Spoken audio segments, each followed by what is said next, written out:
السلام علیکم ورحمۃ اللہ وبرکاتہ۔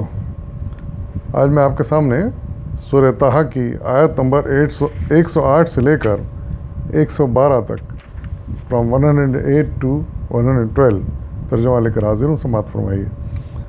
اعوذ باللہ من الشیطان الرجیم، بسم اللہ الرحمن الرحیم۔ اس روز سب لوگوں منادی کی پکار پر سیدھے چلے آئیں گے، کوئی ذرا اکڑ نہ دکھا سکے گا، اور آوازیں رحمان کے آگے دب جائیں گی۔ ایک سرسراہٹ کے سوا تم کچھ نہ سنو گے۔ اس روز شفاعت کارگر نہ ہوگی، الا یہ کہ کسی کو رحمان اس کی اجازت دے اور اس کی بات سننا پسند کرے۔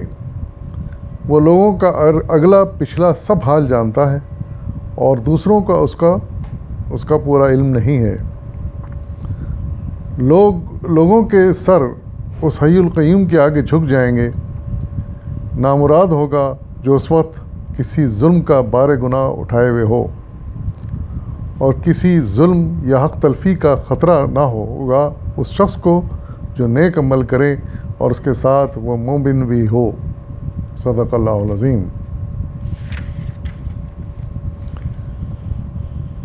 ان آیات میں بھی اللہ تعالیٰ نے قیامت کے دن کے کچھ احوال بیان کیے ہیں، اور ان کو پڑھ کے اور ان پر غور کر کے اندازہ ہوتا ہے کہ اس وقت کیا صورتحال ہوگی، اس وقت کیسا ماحول ہوگا، اور اللہ تعالیٰ کی جلالت کا کیا اثر ہوگا لوگوں پر۔ فرمایا جا رہا ہے کہ پہلے تو جب پکارا جائے گا سب کو کہ حاضر ہو جاؤ، تو سب لوگ اللہ تعالیٰ کے حاضر ہو جائیں گے، یعنی آدم علیہ السلام سے لے کر آخری انسان تک ایک حکم ہوگا، اور اس میں اچھے لوگ بھی ہوں گے، برے لوگ بھی ہوں گے، سیدھے لوگ بھی ہوں گے، ٹیڑھے لوگ بھی ہوں گے۔ یعنی ایسے ٹیڑھے لوگ جو دنیا میں صرف اپنا حکم چلانا جانتے تھے، کسی کے حکم کے آگے جھکنا یا تعمیل کرنا نہیں جانتے تھے، وہ بھی اکڑ نہ سکیں گے، وہ بھی چپ چاپ خوف اور ڈر کے عالم میں حاضر ہو جائیں گے، اور کوئی آواز نہیں نکال سکے گا۔ اس وقت اللہ جل جلالہ جل شانہ کا ایسا رعب اور دبدبہ طاری ہوگا ماحول پہ کہ کوئی آواز نہیں نکال سکے گا۔ اور فرمایا جا رہا ہے کہ ایک سرسراہٹ کے سوا تم کچھ نہ سنو گے۔ سرسراہٹ کیسی؟ یعنی آپس میں اگر کچھ لوگ بات بھی کر رہے ہوں گے تو صرف سرگوشیوں کے انداز میں، جیسے پہلے آیتوں میں ذکر آیا ہے کہ وہ ایک دوسرے سے اس بات میں بحث کر رہے ہوں گے کہ ہم کتنے دن دنیا میں رہے، کوئی کہے گا 10 دن، کوئی کہے گا 1 دن۔ تو اس طرح کی کچھ باتیں لوگ آپس میں کر رہے ہوں گے، لیکن وہ اتنی آہستہ آواز میں کہ کوئی شور نہ ہو۔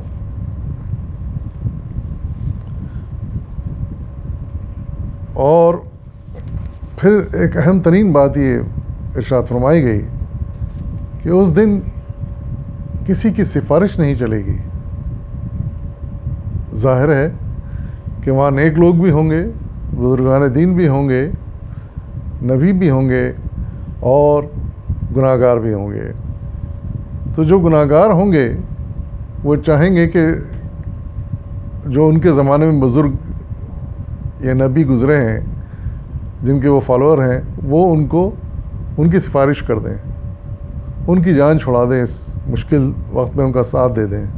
لیکن وہ ایسا دن ہوگا، ارشاد فرمایا جا رہا ہے کہ جب کسی کی سفارش نہیں چلے گی، کسی کی سفارش نہیں چلے گی، اللہ تعالیٰ کسی کی بات نہیں سنے گا، اور اسے سننے کی ضرورت بھی کیا ہوگی، وہ تو ہر چیز کو جاننے والا ہے۔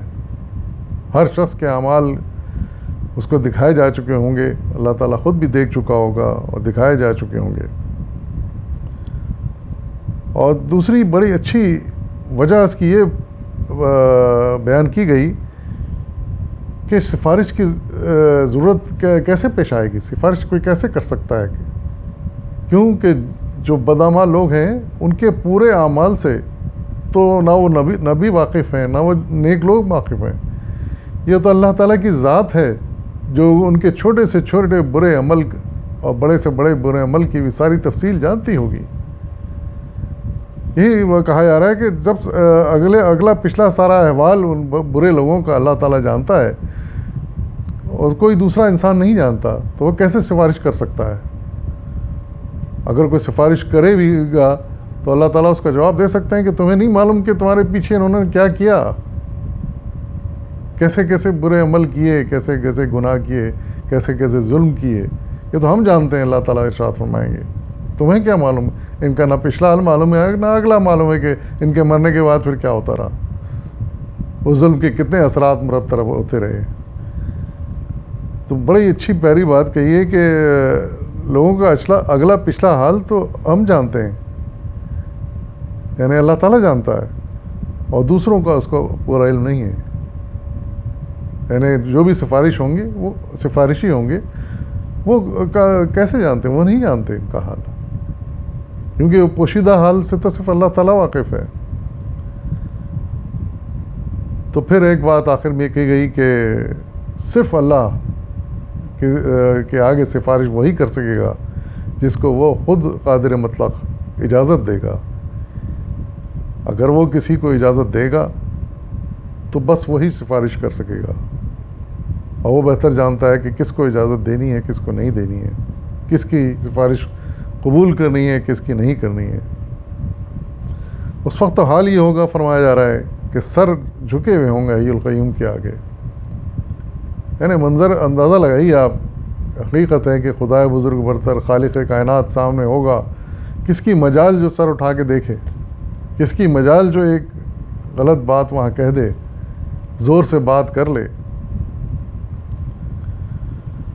اور پھر فرمایا جا رہا ہے کہ جو بھی اس وقت ظلم کا بار اپنے ساتھ لائے گا، یعنی گناہوں کا بوجھ اپنے ساتھ لائے گا، وہ نامراد ہوگا.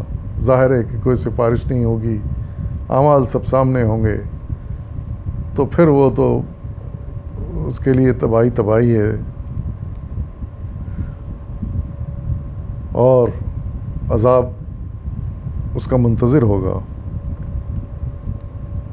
لیکن فرمایا جا رہا ہے کہ جو لوگ نیک ہوں گے، دنیا میں نیک عمل کیے ہوں گے اور مومن ہوں گے، یعنی اللہ تعالیٰ پر ایمان بھی رکھتے ہوں گے، تو پھر ان کو کسی قسم کا کوئی خوف، کوئی خطرے کی گنجائش نہیں ہوگی، امکان نہیں ہوگا.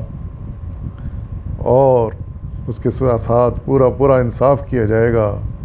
جنہوں نے اپنی زندگی میں اللہ تعالیٰ کو راضی کرنے کی کوشش کی، اس وقت ان کو اللہ تعالیٰ کی رضامندی حاصل ہوگی، اور اللہ تعالیٰ کا پورا فضل و کرم ان کے ساتھ ہوگا.